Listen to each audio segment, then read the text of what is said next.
Did you know a team once got destroyed 5-1 at the World Cup because they refused to stop having fun? Meet Denmark 1986.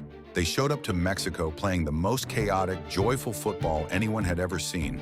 No defensive shape, no sitting back, just pure attack, every single minute. Journalists loved it so much they gave them a nickname, Danish Dynamite, and it worked. They tore through their group, scored goals for fun. The whole world was watching them like they were a fireworks show that somehow kept going. Then came Spain in the round of 16. Denmark's coach was asked if he would change anything, play it safer, protect the lead. He basically said no. Playing safe was not what they were about. It was not who they were. Spain scored 5, Denmark scored 1. And just like that, the most entertaining team of the entire tournament went home. They did not lose because they were bad.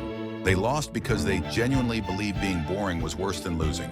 And honestly, kind of hard to argue with that.